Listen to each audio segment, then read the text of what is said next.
especially because things in this country are about to get a hell of a lot worse by the sounds of it. So we have what can only be described as a national security emergency on our hands at the moment. So we have, revealed by the Telegraph in this report from yesterday, 24,000 Afghans offered asylum in the UK after data breach. Now, headline's a little bit misleading because it's 24,000 Afghan soldiers. 24,000 Afghan soldiers are being offered asylum in the UK, along with their dependents and family members. That brings the total, from some estimates, to about 100 to 150,000 people that could be coming here over the next 5 years. If you think that's not going to have a massive effect, make no mistake, it will. A super injunction lifted on leak that ministers feared would push costs of resettling quote-unquote refugees to £7 billion. So Britain has been secretly offering asylum to nearly 24,000 Afghan soldiers and their families caught up in the most serious data breach in history. And this was held from the British public for nearly 2 years, by the way. The leak led the government to earmark £7 billion to relocate Afghan refugees, public money, mind you, again, over to the UK for the past over 5 years, piling pressure on the Chancellor's already stretched budget. I wonder if this will produce any more tears in Parliament. So you may be wondering what happened, ladies and gentlemen. So what actually happened then that resulted in a taxpayer could be facing £1 billion compensation bill for Afghan leak victims on top of all these other costs? So there's a law firm in the UK hoping to claim 50k for at least 1,000 Afghans affected by this incredibly serious quote-unquote data breach. So what was this data breach? A vast data breach. Oh, sorry, I might have got the first part slightly wrong. So involving the details of 18,800 soldiers, along with about 6,000 of their family members, was revealed on Tuesday after a super injunction was lifted by the High Court. It can now be, so here it is. Here's what was hidden from the public. In February 2022, a Royal Marine emailed a group of Afghans and accidentally included a spreadsheet containing the identities of nearly 25,000 Afghans who were soldiers who had worked with the British Army as well as their family members who were applying for asylum. The leak came to light in 2023 when an anonymous Facebook user posted extracts of the data on a social media site. The Ministry of Defence officials contacted Meta, and the posts were deleted within 3 days. However, the government decided it had no choice but to offer asylum to the Afghans affected because the leak had left them at risk of reprisal attacks from the Taliban. Now, as far as I'm aware, the Taliban actually knew about this anyway. Taliban actually knew about it anyway, and already had like hit lists or death lists and stuff like that. But this is what has now been revealed, that because of an email snafu from a Royal Marine, where he emailed a spreadsheet containing the identities of these 25,000 Afghans, we now have to foot the bill for it, and we now have to not only offer them asylum, apparently, when we're already stretched thin enough as it is, when we've already been ruined enough as a country as it is, but also to all of their dependents, which could total about 100 to 150,000 by some estimates. This is nothing short of treason. This is nothing short of treason. And this is the case. They won't be housed in Westminster. They won't be housed in any of the gated communities where your politicians live. No, they'll be housed in yours. They'll be housed in yours because, of course, they will. Politicians will be perfectly safe from this. Okay, they might get a cold. They might have to occasionally go out into the community and see these people and be like, oh, okay. It won't be, them getting attacked necessarily for the most part. It won't be them at severe risk on a day-to-day basis of being raped and all of these things because they'll be made perfectly safe. They have all their security. They have everything paid for by the taxpayer. No, it'll be people, just regular people who don't have the means to necessarily defend themselves. We're already struggling enough as it is that will be put more under pressure from this because what's going to be the more solution? Oh, we need to tax more. Of course it is. So despite the huge cost of the taxpayer, the breach was kept secret from the public for 683 days by two successive governments after the first use of a super injunction by ministers. In that time, thousands of Afghans have been flown into Britain and housed in hotels and other accommodation across the country. Some of those offered asylum previously had their applications rejected, including for violent or sexual assaults, with officials now forced into reversal. We are bringing, and again, I say this, we're trying to keep everyone's inherent human dignity intact. Quite funny. A friend of mine, when I told him about the podcast interview I've got coming up with Public Child Protection Wales, said, is this going up on the fitness podcast or is this going up on the racist one? And I actually just played into it at this point. I was like, oh, okay, catching a bit of flack here now. I must be over the target. I said, it's going up on the racist one. And I mean, I know that things that I say are not necessarily meant to, make people violent or anything like that, or go do things to people or anything like that. When I'm pointing out things that are troubling, such as bringing these people to this country is not going to be a good thing. So nothing racially motivated about that. Just because they happen to be of a different race and that may coincide with some of the factors that we see.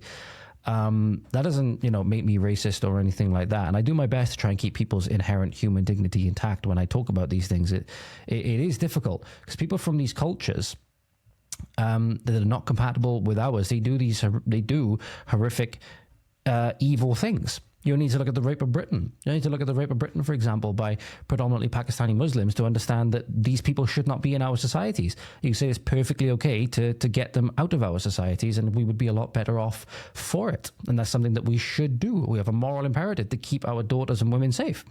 So again, you can say all that with also saying that, people have inherent dignity, and that men and women, humans made in the image of God and all that stuff, right?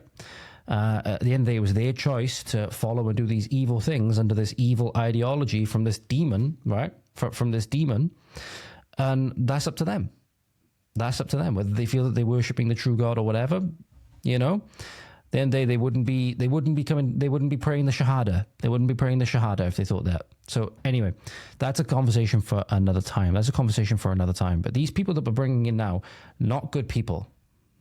Not good people, and they're bringing a culture and cultural norms with them that is diametrically opposed and hostile to our own, and ideologies that are hostile to our own, that are going to try and take over what we have and hold the whip over us. They will, if they get the chance. Make no mistake about it. They're already doing it in areas now where they have large enough number.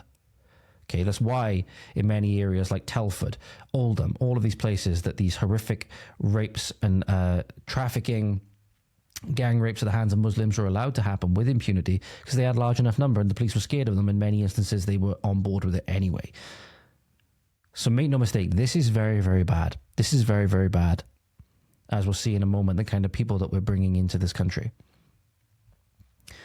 So this is what's going on right now. The biggest national security threat that we really have ever seen in recent memory. And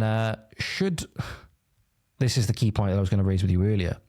A senior Taliban official told the Telegraph Tuesday night that they had obtained the kill list, quote unquote, shortly after the original leak, and had since been hunting down those named, potentially rendering the secrecy battle pointless. So as I said, they knew about it anyway. They've admitted that they knew about it anyway. They've already been enacting reprisal. So there was literally no reason for the government not to tell us about this other than, I said, obviously they did not want us to know about it because we might object to them importing this new foreign voting bloc, which they've said are going to be able to stay forever. Ben Wallace had a comment on this. Ben Wallace was Defense Secretary at one point, and he said the following about this. And he was the one who first applied for the injunction just days before he stepped down. Funny how he stepped down not too long after. He insisted it was not a cover-up, very arrogantly saying that he makes no apology for applying to the court for an injunction at the time. It was not, as some are childishly trying to claim, a cover-up. I took the view that if this leak was reported at the time, the existence of the list would put in peril those we needed to help out. As we know, they knew anyway. Some may disagree, but I imagine if the Taliban had been alerted to the existence of this list, I dread to think what would have happened. Just would have been what the Taliban always do. Not good things, obviously. Not good things. Taliban, not good people. But, it indeed very likely was a cover-up because there's political motivation behind this. But Ben Wallace was Defense Secretary at the time, which if you listen to my conversation with Tim Davis, which if I remember, I'll put in the description down below, the link to it, was Defense Secretary at the time when the military was making this massive diversity push that absolutely ruined the military and in many ways potentially compromised our national security now as well. We're now bringing in a military force about a fifth to a fourth the size of our current military, of foreigners. A foreign military force that is about 1/5 to 1/4 the size of what we have of our own military. You tell me that is not a massive national security threat. Go ahead, tell me that to my face. You tell me that that is not a massive national security threat. It is.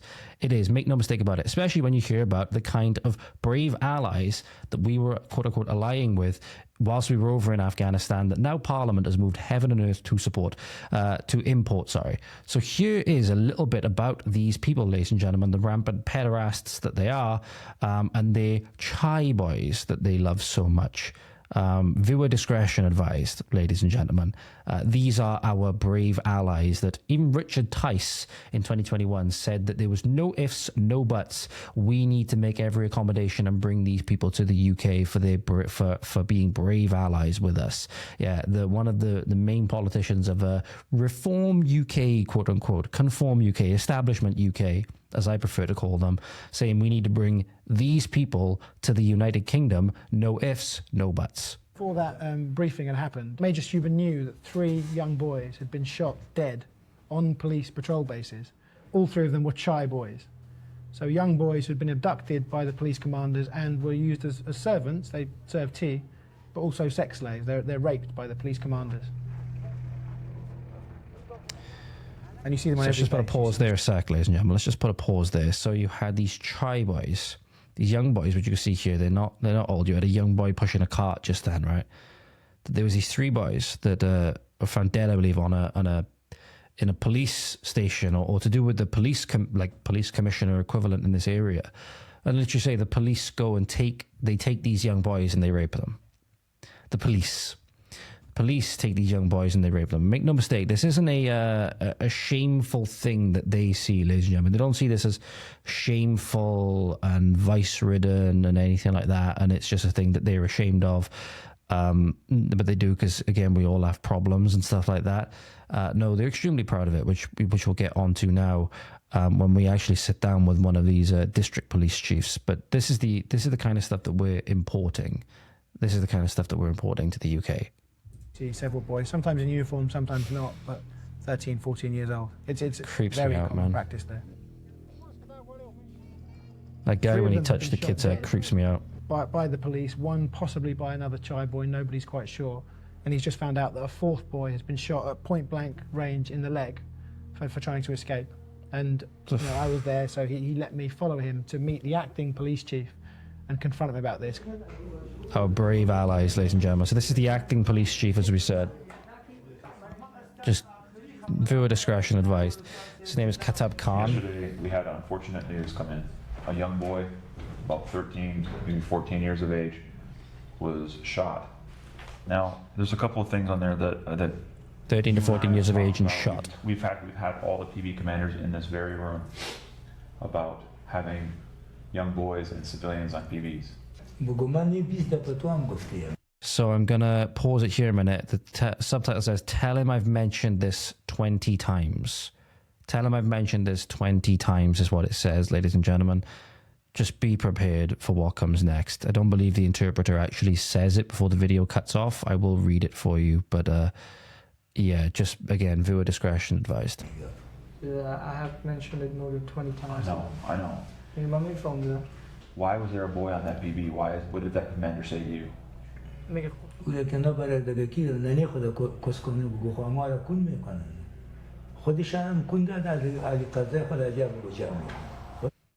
So it said, ladies and gentlemen, this gentleman said, Katab Khan, the acting police chief, said, I'm going to leave it up on screen for you now as well.